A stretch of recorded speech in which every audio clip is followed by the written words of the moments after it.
కథ గడ్డి చొక్కా. ఈ కథ జపాను దేశపు జానపద కథ. చాలా కాలం క్రితం జపానులోని ఒక గ్రామంలో ఓటోకో అనే పనికిమాలిన అల్లరి వెధవ ఒకడు ఉండేవాడు. వాడు ఊళ్ళో వాళ్లను రకరకాలుగా పీడించి వాళ్ళ చేత తిట్లు తన్నులు తింటూ ఉండేవాడు. వాడికి ఏ పని చేతగాదు. ఒక రోజున వాడు ఏమీ తోచక ఒక వెదురుకర్ర తీసుకొని దాని కనుపులను తొలచి పొడుగాటి గొట్టాన్ని తయారు చేసి దాన్ని కంటికి పెట్టుకొని దర్భిణిలో నుంచి చూసినట్టుగా చూసేసరికి గాలిలో ఎగురుతూ టెంగు అనే జాతికి చెందిన పిశాచి ఒకటి కనిపించింది. దాన్ని ఏడిపించాలని ఓటోకో నిశ్చయించుకున్నాడు. టెంగు జాతి పిశాచాలు ఆ కాలంలో జపానులో అప్పుడప్పుడు మనుషులకు కనిపిస్తూ ఉండేవి. అయితే వాటి జోలికి పోవటం చాలా ప్రమాదం. ఓటోకో వంటి మూర్ఖులు తప్ప మామూలు మనుషులు వాటికి సాధ్యమైనంత దూరంగా ఉంటారు. ఓటోకో చూసిన టెంగు పిశాచికి చాలా పొడవైన ముక్కున్నది. దాని భుజాల మీద అలంకారంగా 2 రెక్కలున్నాయి. అది ఎండుగడ్డితో అల్లిన చొక్కా ఒకటి ధరించి ఉన్నది. ఆ పిశాచం తనకేసే ఎగిరి వస్తుండటం చూసి ఓటోకో దాని గడ్డి చొక్కా ఎలాగైనా కాజేయాలనుకున్నాడు. పిశాచం నేల మీద దిగే సమయానికి ఓటోకో వెదురు గొట్టంలో నుంచి ఆకాశం కేసి చూస్తూ ఆహా, ఓహో, అద్భుతం అంటున్నాడు. పిశాచానికి పట్టరాని ఆసక్తి పుట్టుకొచ్చి ఓటోకో చుట్టూ గెంతుతూ పీల గొంతుతో ఏమిటది, నన్ను కూడా కాస్త చూడని అని అన్నది. ఏమిటి, నేను కష్టపడి చేసుకున్న దర్భిణిని నీకిమ్మంటావా? ఇంకా నయం. ఓహో, దీనిలో నుంచి చూస్తే చంద్రుడెంత అందంగా ఉన్నాడు, ఏమా పర్వతాల అందం, ఆ లోయల చందం అన్నాడు ఓటోకో. వాడు చంద్రుణ్ణి వర్ణిస్తున్న కొద్దీ పిశాచానికి చంద్రుణ్ణి ఆ దర్భిణిలోంచి కూడా చూడాలన్న తహతహ జాస్తి అయింది. ఆ గొట్టంలో తనను చూడనిస్తే అది ఓటోకోకు తన చెప్పులిస్తానంది. తన టోపీ ఇస్తానన్నది. పిశాచం తన గడ్డి చొక్కా ఇస్తానన్న దాకా ఓటోకో బెట్టు చేసి తన వెదురు గొట్టాన్ని పిశాచానికిచ్చి దాన్ని గడ్డి చొక్కా తీసుకొని అదే పోత పోశాడు. పిశాచం పాపం ఎంతసేపు గొట్టంలో నుంచి చూసినా ఏమీ కనపడనే లేదు. పిశాచం కనుచాటు కాగానే ఓటోకో గడ్డి చొక్కా తొడుక్కొని తక్షణమే అదృశ్యుడైపోయాడు. వాడితో పాటు చొక్కా కూడా అదృశ్యమైపోయింది. ఓటోకో ఆనందానికి మేరలేదు. వాడు ఎగురుకుంటూ గ్రామంలోని పెద్ద వీధికి వెళ్ళి రకరకాల ఆకతాయి వేషాలు వెయ్యసాగాడు. మనుషుల నెత్తిమీద ఉండే బరువులు పడదోశాడు. దుకాణాలలోని వస్తువులు చిందరవందరగా పారేశాడు. మనుషుల ముక్కులు పిండాడు. వీధిలో జనం కంగారెత్తిపోయారు. ఎక్కడి వాళ్ళక్కడ దాక్కొని వీధికేసి వింతగా చూడసాగారు. వీధి త్వరలోనే నిర్మానుష్యమైంది. కానీ వింత చేష్టాలింకా జరుగుతూనే ఉన్నాయి. నిర్జనమైన వీధి వెంట ఒక గొప్పవాడు టీవీగా నడుస్తూ వచ్చాడు.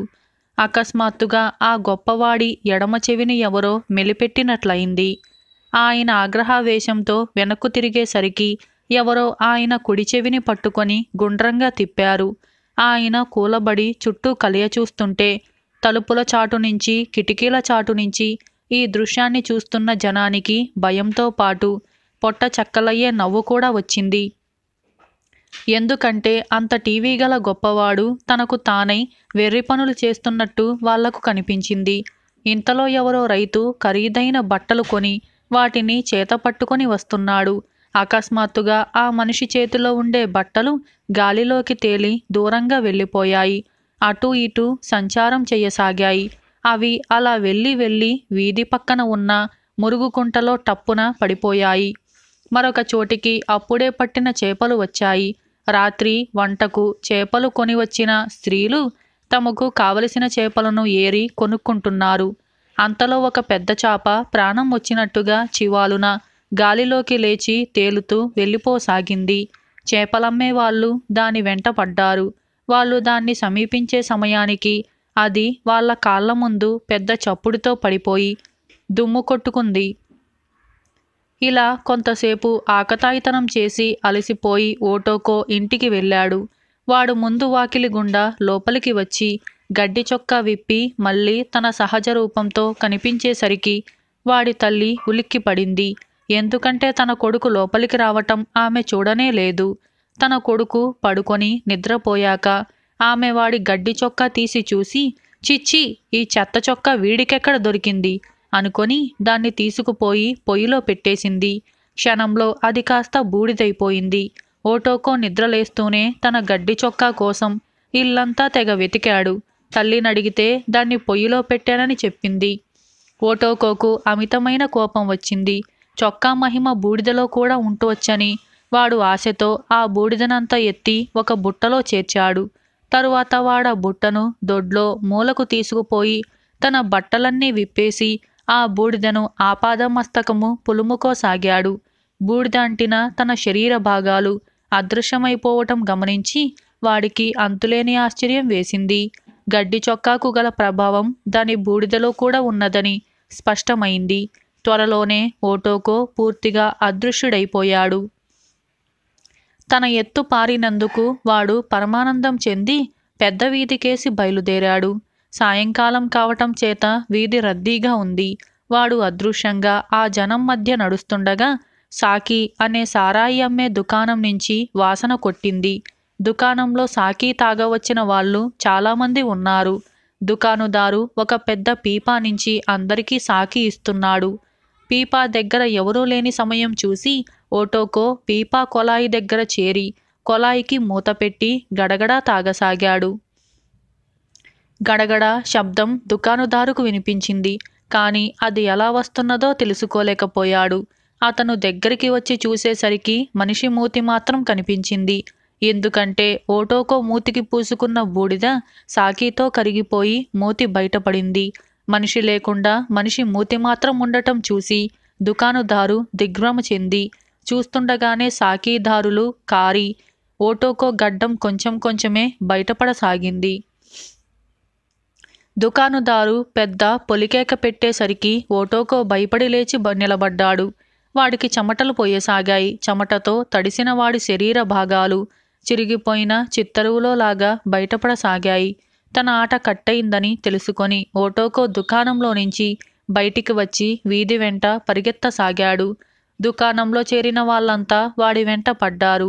ఓటోకో పరిగెత్తి పరిగెత్తి ఒక కాలువలోకి దూకాడు. వాడి ఒంటి మీద బూడిద పూర్తిగా కరిగిపోయింది. వాడు తల బయటికి పెట్టి చలికి వణికి నీటిలో ఉండిపోయాడు. వాణ్ణి తరుముకొచ్చిన వాళ్ళు అప్పుడు ఓటోకోని గుర్తించి వాణ్ణి పైకి లాగి వాడి మీద ఒక కిమోనో కప్పారు.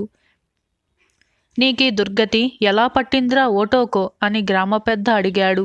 ఓటోకో సిగ్గుపడుతూ తాను టెంగు పిశాచిని మోసం చేసి గడ్డి చొక్కా సంపాదించిన ఉదాంతమంతా వాళ్లకు చెప్పాడు. వాడి కథ విన్నవాళ్ళు విరగబడి నవ్వి, టెంగు పిశాచినే మోసం చేద్దామనుకున్నావా, ఎంత మూర్ఖుడివి అన్నారు. వాళ్ళు ఆ నవ్వులో వాడు చేసిన ఆకతాయి వేషాలను క్షమించి వదిలేశారు. ఇలా గడ్డి చొక్కా అనే ఈ కథ సమాప్తమైంది. మరొక కథ దొంగకు సన్మానం. ఈ కథ అరేబియా దేశపు కథ. మోసూల్ సుల్తాన్ రాజ్య పర్యటన చేస్తూ ఒకనాటి రాత్రి ఒక చిన్న పట్టణంలో విడిది చేశాడు. తెల్లవారబోతున్న సమయంలో విడిదిలో పెద్ద కలకలం బయలుదేరింది.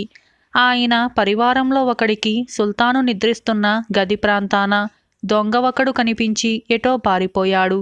సుల్తాను నిద్ర మేల్కొని తన వెంట వచ్చిన సైనికోద్యోగులకు సేవకులకు దొంగనెలా అయితే సరే పట్టి బంధించమని ఆజ్ఞ ఇచ్చాడు. దొంగ విడిది భవనం నుంచి బయటికి పోలేదని తెలుస్తూనే ఉన్నది. అంటే వాడు భవనంలోనే ఎక్కడో దాగి ఉన్నాడన్నమాట. కానీ ఎంత వెతికినా భవనంలో ఎక్కడా దొంగజాడ లేదు. ఆసరికి సూర్యోదయం కావటంతో దాపులనున్న ఇళ్లవాళ్ళు అక్కడ గుమిగూడారు. సుల్తానుకు చాలా కోపముంది. ఆయన వెంటనే బయలుదేరి తన రాజధానికి పోవలసి ఉన్నది. ఇంతలో హఠాత్తుగా ఒక గది మూల నుంచి ఎవరో పెద్దగా తుమ్మిన ధ్వని వినపడింది. సైనికోద్యోగులు అక్కడికి పరిగెత్తారు. గది మూల గుడారాలకు ఆచ్ఛాదనగా ఉపయోగించే వస్త్రాలు చుట్టలుగా చుట్టబడి ఉన్నాయి. దొంగ ఆ చుట్టల మధ్య దాక్కొని ఉన్నాడు. సైనికోద్యోగులు వాణ్ణి బయటికి లాగి కొట్టబోయేంతలో వాడు, అయ్యా, కొంచెం నిదానించండి, నేను సుల్తాను గారితో రహస్యంగా మాట్లాడవలసిన విషయం ఒకటుంది అని అన్నాడు. ఒక సైనికోద్యోగి సుల్తాను దగ్గరకు పోయి, ప్రభు, దొంగ దొరికాడు. వాడి తుమ్మే వాణ్ణి పట్టి ఇచ్చింది. అయితే వాడు తమతో ఏకాంతంగా ఏదో మాట్లాడాలంటున్నాడు అని చెప్పాడు.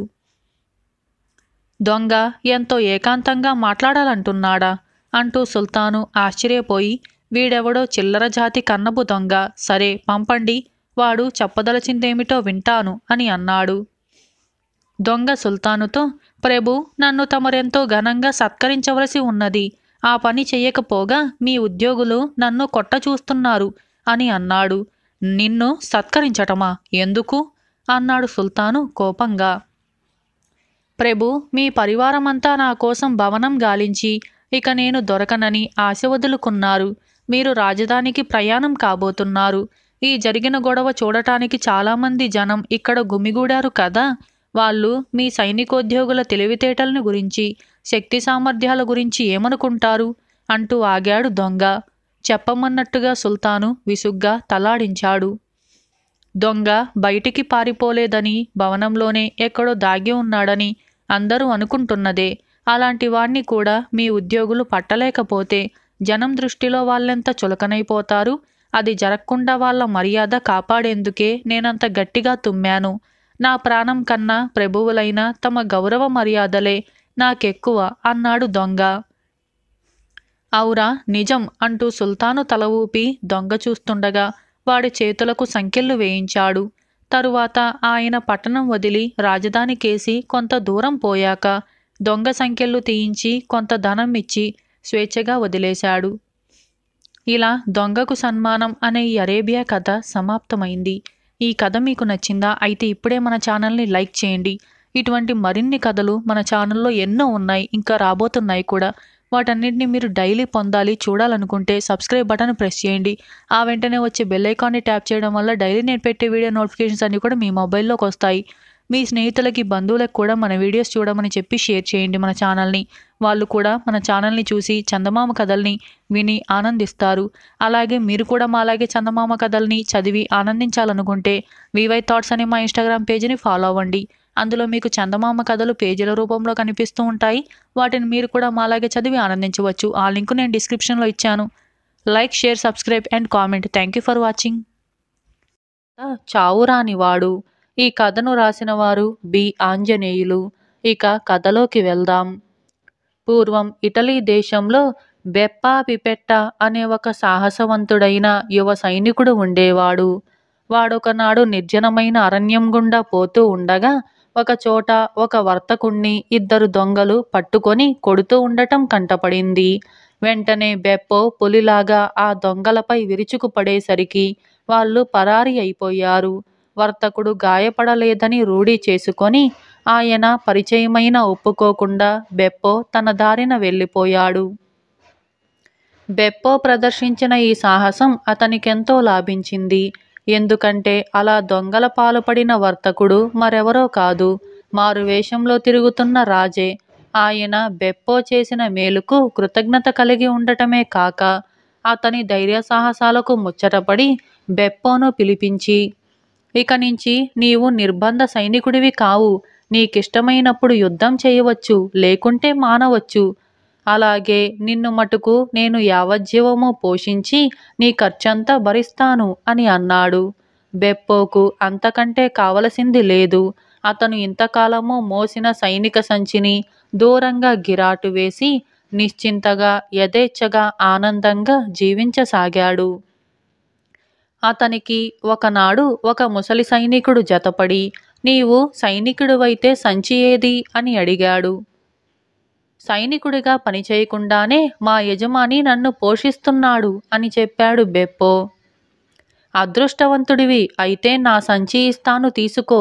అది మామూలు సంచి కాదు. దీని మూతి విప్పి ఎదురుగా ఉన్న వాణ్ణి దూకు అని అనగానే ఆ మనిషి సంచిలోకి దూకేస్తాడు. నీవు దాన్ని మూతి విప్పేదాకా పైకి రాలేడు. ఎన్నో ఏళ్లుగా ఈ సంచితో ఆడుకున్నాను. మొహం మొత్తిపోయింది. యువకుడివి కనుక దీనితో కొంతకాలం నువ్వు కూడా ఆడుకో అని ముసలి సైనికుడు తన వద్ద ఉన్న పెద్ద సంచిని బెప్పోకిచ్చేశాడు. బెప్పో ఆ సంచిలో నిజంగా మహిమ ఉన్నదని రుజువు చేసుకున్నాడు. తనతో పోట్లాట పెట్టుకున్న వారిని ఒకరిద్దరిని దూకు అనగానే ఆ సంచిలోకి దూకి అతను విడిపించిన దాకా అందులోనే ఉండిపోయారు. అతను 2 ఏళ్ళు తన గ్రామంలో గడిపిన తరువాత కాలు దురద పెట్టింది. అందుచేత అతను మళ్ళీ రాజధానికి తిరిగి వచ్చాడు. నగరమంతా విచార సూచకంగా ఉంది. ప్రతి ఇంటికి నల్లగుడ్డలు వేలాడుతున్నాయి. అతను ఇందుకు కారణం ఏమిటి అని అడుగగా, నీకు తెలియదా? ఇవాళ అర్ధరాత్రికి సైతాను వచ్చి రాజకుమార్తెను ఎత్తుకుపోతున్నాడు. కొన్ని ఏళ్ల క్రితం మన రాజుగారి చేత ఈ సైతాను ఒక కాగితం పైన సంతకం చేయించుకున్నాడు. అందులో ఏమున్నది రాజుగారికి సరిగ్గా అర్థం కాక భ్రమపడి సంతకం పెట్టారు. తీరా చూస్తే రాజుగారి కూతుర్ని ఇవాళ రాత్రి సైతానుకివ్వాలని అందులో ఉంది అని నగరవాసులు చెప్పారు. వెంటనే బెప్పో రాజుగారి వద్దకు వెళ్ళి, మీరు నాకు చేసిన మహోపకారానికి బదులుగా తన కుమార్తెను సైతాను వాత పడకుండా తప్పిస్తాను అని అన్నాడు. నీ సాహసం నాకు తెలుసుననుకో. అయినా ఈ సందర్భంలో నీవు కానీ మరొకరు కానీ చేయగలిగింది ఏమీ లేదు. మభ్యపడేదైనప్పటికీ కాగితం మీద సంతకం చేశాను అన్నాడు రాజు. ఆ పాటి మోసం మనము చేయవచ్చు. రాజకుమార్తె ఉండే గదికి పక్క గది నాకు ఏర్పాటు చేయండి. అంటే సైతాను నా గది దాటితే కానీ రాజకుమార్తె గదికి పోవటానికి లేకుండా ఉండాలి. నాకొక బల్ల, మంచి దుడ్డుకర్ర, కలము, కాగితము, సిరాబుడ్డి దయచేయించండి. మిగిలినదంతా నేను చూసుకుంటాను అన్నాడు బెప్పో. బెప్పో ప్రమాదం నివారించగలడని రాజుగారికి ఏ కోశాన నమ్మకం లేదు. అయినా ఆయన అతను కోరిన ఏర్పాట్లన్నీ చేశాడు. రాజకుమార్తె ఉండే గది పక్క గదిలోకి చేరి బల్ల మీద తన సంచిని మూతి విప్పి సిద్ధంగా ఉంచి గవాక్షం తెరిచి దాని వద్ద బెప్పో నిలబడి ఉన్నాడు. సరిగ్గా అర్ధరాత్రి వేళ భూమి కంపించింది. మెరుపులు మెరిశాయి. ఉరుములు వినవచ్చాయి. అంతటా గంధకం వాసన వ్యాపించింది. రాజభవనంలోకి రాలుడు నక్షత్రంలాగా దూసుకు వస్తున్న సైతానును దూకు అని బెప్పో అనేసరికి సైతాను సూటిగా వచ్చి అతని సంచిలో పడిపోయాడు. వెంటనే బెప్పో సంచి మూతిని బిగించాడు. సంచిలో చిక్కిన సైతాను కాసేపు గర్జించి మౌనం వహించిన మీదట బెప్పో, ఏం ఇలా వచ్చావు అని అడిగాడు. అది నీకు సంబంధించిన విషయం కాదు అన్నాడు సైతాను సంచిలో నుంచి. పూర్తిగా నాకు సంబంధించిన విషయం. నీవు రాజుగారి కుమార్తెను కాజేసుకుపోదామని వచ్చావు. నీ ప్రయత్నం పడగొట్టాలని నేను వచ్చాను. రాజకుమార్తె జోలికి రానని మాట ఇవ్వు. నిన్ను సంచిలో నుంచి బయటికి రానిస్తాను అన్నాడు బెప్పో. అదంతా ఒట్టి మాట. ఇవాళ అర్ధరాత్రి దాటినప్పటి నుంచి రాజకుమార్తె నా సొత్తు. అలా అని రాజుగారు నాకు పత్రం రాసి సంతకం చేసి ఇచ్చాడు అన్నాడు సైతాను. ఆ సంగతి నాకు తెలుసు. ఆ ఒప్పందాన్ని చించేస్తావా లేదా? ఆఖరుసారి అడుగుతున్నాను అన్నాడు బెప్పో. నా వ్యవహారాలలో జోక్యం కలిగించుకోకు. ముందు నన్ను సంచి నుంచి బయటికి రాని అన్నాడు సైతాన్. సరే అయితే అని బెప్పో దుడ్డుకర్రతో సంచిని బాధసాగాడు. నరకలోకానికి ప్రభువైన సైతాను తన లోకంలో శరీర బాధలకు అతీతుడు. కాని అతను మానవలోకానికి రావాలంటే మానవ సహజమైన గుణాలు గల శరీరాన్ని ధరించి మరీ రావాలి. అందుచేత సైతానును దుడ్డుకర్ర దెబ్బలు తీవ్రంగా బాధపెట్టాయి. ఆ బాధతో సైతాను అరిచాడు, ఆక్రోశించాడు. చివరకు కాళ్ళబేరానికి వచ్చి తనను సంచిలో నుంచి పైకి రానిచ్చేటట్లుగా చెయ్యాలని, తను రాజకుమార్తె జోలికి రానని అన్నాడు. నీవు పత్రాలపై సంతకాలు చేయించుకునేవాడివి. నీ నోటి మాటకు విలువ లేదు. నేను పత్రం తయారు చేస్తాను. నీ చెయ్యి బయటపెట్టి దానిపైన సంతకం చెయ్యి. ఆ తరువాతనే నిన్ను వదిలిపెట్టేది అంటూ బెప్పో ఒక పత్రం తయారు చేసి దానిపై సైతాను చేత సంతకం చేయించి ఆ తరువాత సైతానును సంచి నుంచి పైకి రానిచ్చాడు. గంధకం వాసనలు వెదజల్లుతూ ఒక్క మెరుపు మెరిసింది. సైతాను గదిలో నుంచి నిష్క్రమించాడు. తరువాత రాజుగారు, ఆయన కుమార్తె, కొలువులో ఉన్నవాళ్ళు తన చుట్టూ చేరి తెగ మెచ్చుకుంటూ ఉంటే బెప్పో సిగ్గుతో తలవంచేసుకున్నాడు. అతని గౌరవార్థం రాజుగారు బ్రహ్మాండమైన విందు చేసి అతన్ని సాగనంపాడు. మళ్ళీ బెప్పోకు దేశాటన మొహం మొత్తింది. అతను ఒకచోట స్థిరపడదలుచుకొని తనకు నచ్చే చోటు కోసం అంతటా వెతికి చివరకు ఒక నది ఒడ్డున ఒక అందమైన కుటీరం చూశాడు. దాని చుట్టూ అందమైన పూలతోట, పళ్ళు ఉన్నాయి. ఆ కుటీరంలో అతను స్థిర నివాసం ఏర్పాటు చేసుకొని దేశాటనలు మానేసి బ్రతికి ఉన్నంత కాలము అక్కడే సుఖంగా ఉండటానికి నిశ్చయించాడు. ఇలా చాలా ఏళ్ళు గడిచాయి. అతనికి జీవితం హాయిగా సాగింది. ఒకనాడు అతని వద్దకు ఒక కొత్త వ్యక్తి వచ్చాడు. అతను నల్లగా, ప్రశాంతంగా, విచారవదనుడై ఉన్నాడు. ఎవరు మీరు అని బెప్పో అతన్ని అడిగాడు. మృత్యువును అని ఆ వ్యక్తి జవాబు చెప్పాడు. ఓహో, అలా అయితే దూకు అంటూ బెప్పో తన సంచి మూతి విప్పాడు. మృత్యువు అందులోకి దూకి ఏన్నర్థం పాటు అందులోనే ఉండిపోయాడు. అంతకాలము బెప్పో మృత్యువును ఏ విధంగానూ బాధించలేదు. మీదు మిక్కిలి మృత్యువుతో స్నేహపూర్వకంగా మాట్లాడాడు. మృత్యువే అతన్ని భయపెట్టి అతనితో వాదించి అతన్ని బ్రతిమాలి సంచిలో నుంచి బయటపడటానికి ప్రయత్నించాడు. బెప్పో అందుకు మాత్రం సమ్మతించలేదు. ఆ ఏన్నర్థం కాలంలోనూ లోకంలో ఒక్క ప్రాణి కూడా చావలేదు. ఇవాళో రేపో ఇంకో గంటకో పోతారనుకున్న వారు అలా జీవించే ఉండిపోయారు. ఎన్నో ప్రమాదాలు, యుద్ధాలు జరిగాయి, కానీ ఒక్కరూ చావటమనేది జరగలేదు. మృత్యువు బెప్పోకు ఎన్ని విధాలో చెప్పి చూశాడు. చావు లేకుండా లోకయాత్ర సాగదు. అతి వృద్ధులుంటారు, దీర్ఘవృద్ధులు ఉంటారు. అలాగే దుర్భరమైన జీవితాలను గడిపేవారు ఉంటారు. వారికి చావే విమోచన మార్గం. చావనేది లేకుండా ప్రాణులు పుట్టుకొస్తుంటే వాటికి చోటు కూడా ఉండదు. ఈ మాటల్లో సత్యమున్నదని బెప్పో ఒప్పుకోవలసి వచ్చింది. తాను పిలిస్తే తప్ప తన జోలికి రాకుండా మాట తీసుకొని బెప్పో మృత్యువును సంచి నుంచి విడుదల చేశాడు. సంచి నుంచి విడుదలవుతూనే మృత్యువు దిగబడిపోయిన తన పనిని గబగబా పూర్తి చేశాడు. ప్రపంచమంతటా యుద్ధాలు, విషవ్యాధులు, ఇతర పీడలు చెలరేగి జనం కొన్ని మాసాల పాటు కోట్ల సంఖ్యలో చచ్చారు. ఆ తరువాత బెప్పో ఎంతో కాలం బ్రతికాడు. అతనికి జీవితం పైన రోత పుట్టింది. అతని మిత్రులే కాక వారి పిల్లలు, మనమళ్ళు కూడా పోయారు. రాజుగారు, ఆయన కూతురు కూడా ఏనాడో పోయారు. అందుచేత అతను తనను తీసుకుపొమ్మని తన నౌకరు ద్వారా మృత్యువుకు కబురు పెట్టాడు. నేనా మనిషి ఉండే ఛాయలకే రాను అని మృత్యువు జవాబు చెప్పాడు. ఈ మృత్యువు ఎంత కృతజ్ఞుడు! అతన్ని సంచిలోనే ఉంచినట్లయితే రోగం వదిలేది అనుకున్నాడు బెప్పో. మృత్యువు తన శరీరం నుంచి ఆత్మను వేరు చేయటానికి నిరాకరించాడు కనుక తాను స్వర్గానికో నరకానికో బొందితో పోవటం తప్ప మరొక మార్గం లేదని బెప్పో నిర్ణయించుకున్నాడు. తనకు స్వర్గంలో చోటుంటుందని అతనికి తోచలేదు. అందుకే తిన్నగా నరకానికి వెళ్ళి నరకద్వారం తలుపు తట్టాడు.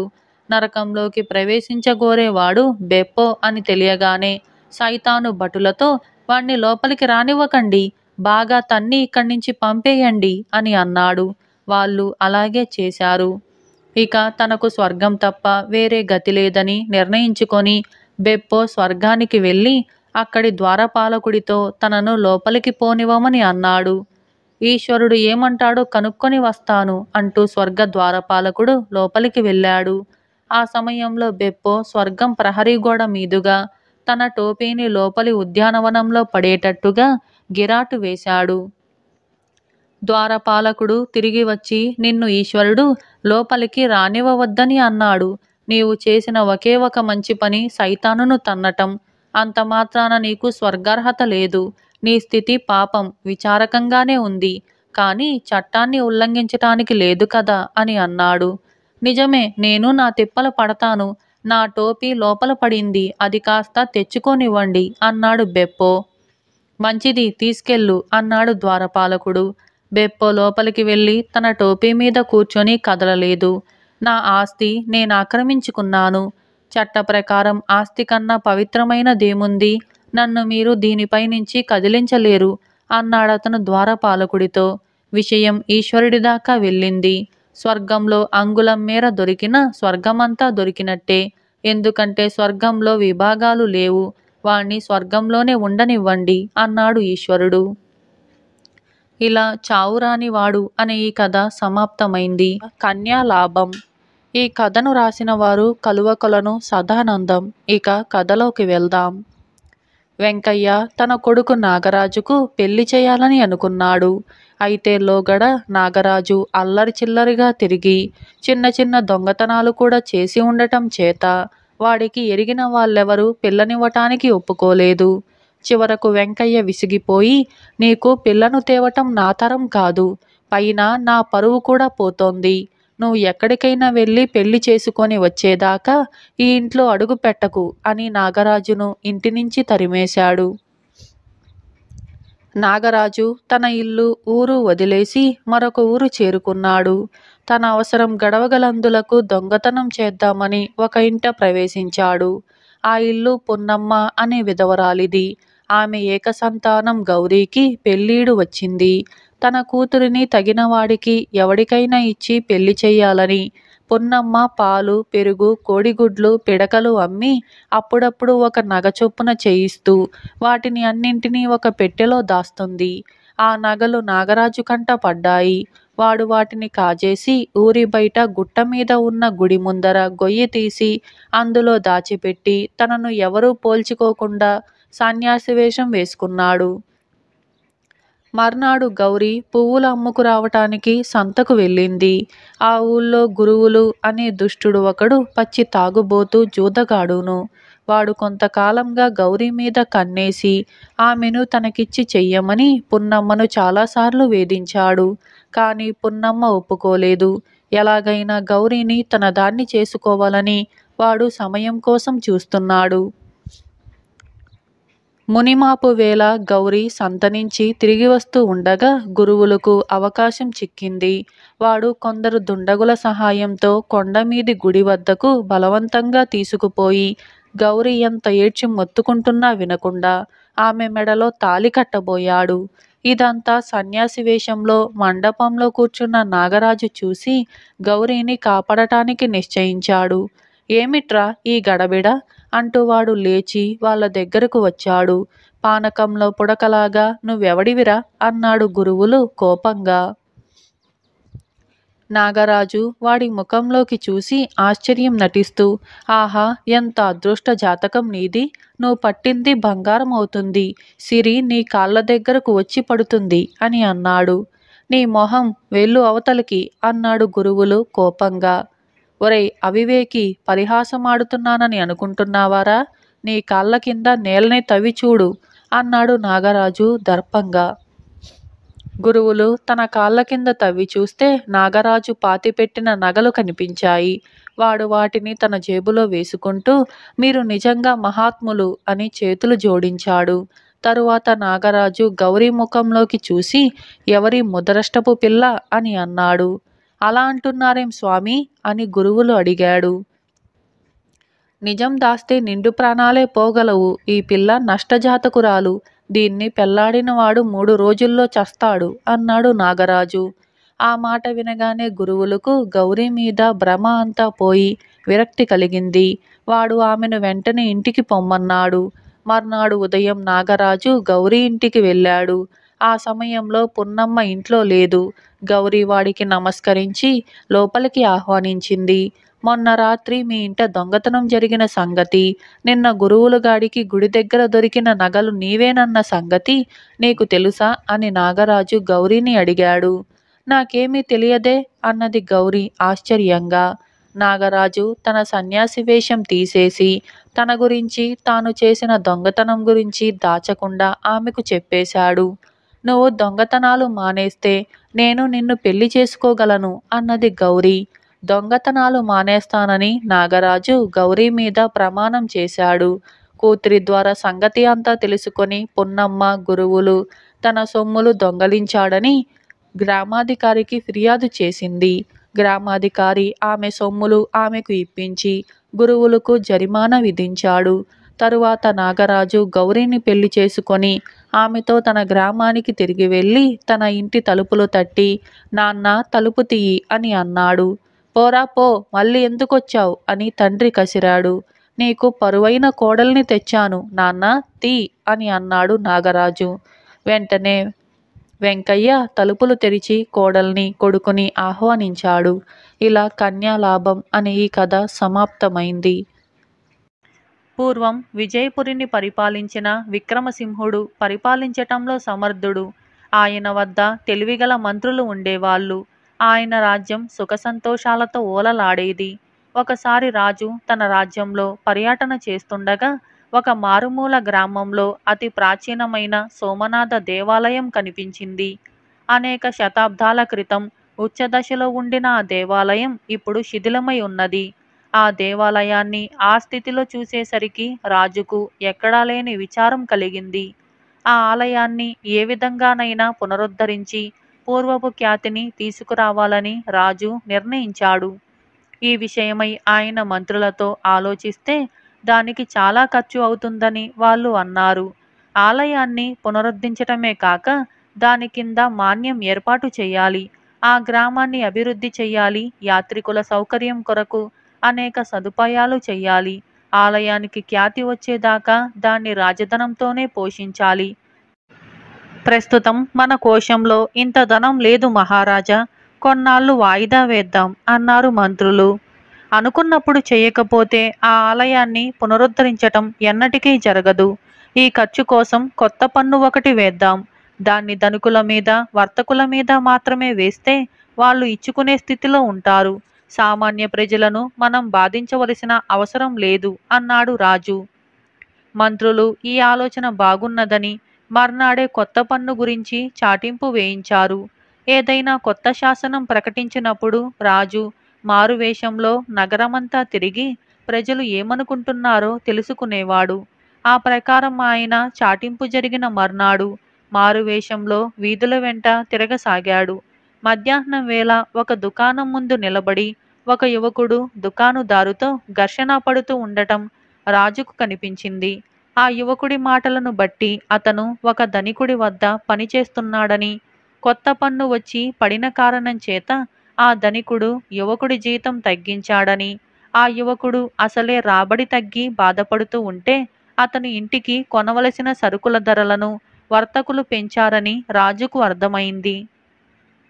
రాజు చూస్తుండగానే ఆ యువకుడు తనకు కావలసిన సరుకులు సగం సగం మాత్రమే కొని వెళ్ళిపోయాడు. రాజు అనుకున్నది తారుమారు అయింది. తాను ధనికుల మీదనే పన్ను వేశానని ఆయన అనుకున్నాడు. కాని పన్నుల భారాన్ని ధనికులు మోయక సామాన్య ప్రజల మీదకే తోసేశారు.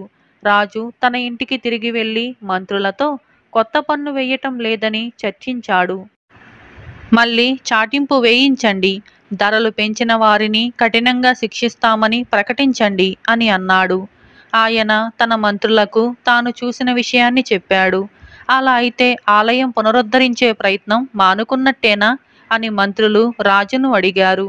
లేదు లేదు, ఆలయం పని ఎన్నటికీ మానను. అందుకు అయ్యే ఖర్చు నేనే భరిస్తాను. ఎలాగంటారా?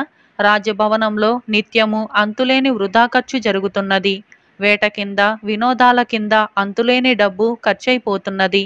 రాజకుటుంబం సామాన్య ప్రజలలాగా జీవించినట్లయితే దేవాలయాన్ని బాగు చేయటం సాధ్యమవుతుంది. ఆలయం పని పూర్తి అయ్యేదాకానైనా ఈ దీక్ష కొనసాగిస్తాను అని అన్నాడు రాజు. మంత్రులు ఈ మాట విని నిర్ఘాంతపోయి, మహారాజా, మేము కూడా విందులు వినోదాలు మాని మా ఖర్చు తగ్గించి దేవాలయానికి తోడ్పడతాం అని అన్నారు. ఈ మాట విని రాజు సంతోషించాడు. మంత్రులు తామై తమ జీతాలలో హెచ్చుభాగం దేవాలయ నిధి కింద ఇచ్చేశారు. రాజోద్యోగులందరూ ఇలాగే చేశారు. ఈ వార్త నగరమంతా పొక్కిపోయింది. ప్రజలు నగరపు వీధులన్నింటిలోనూ హుండీలు ఏర్పాటు చేశారు. అందులో డబ్బు పడసాగింది. ఇదంతా చూసి వర్తకులకు, ధనికులకు ఎంతో సిగ్గయింది. వాళ్ళు తమలో తాము పోటీపడి దేవాలయ నిధికి పెద్ద పెద్ద మొత్తాలు విరాళాలు ఇచ్చారు. ఈ విధంగా అంతులేని ధనం పోగయింది. సోమనాథ దేవాలయం పూర్వం కన్నా గొప్పగా తయారైంది. దేవస్థానానికి అవసరమైన హంగులన్నీ ఏర్పడ్డాయి. త్వరలోనే అది ప్రసిద్ధమైన యాత్రాస్థలంగా మారిపోయింది. ఇలా యథా రాజా తథా ప్రజ అనే ఈ కథ సమాప్తమైంది. అలాగే మరొక కథ చెవుడు చేసిన మేలు.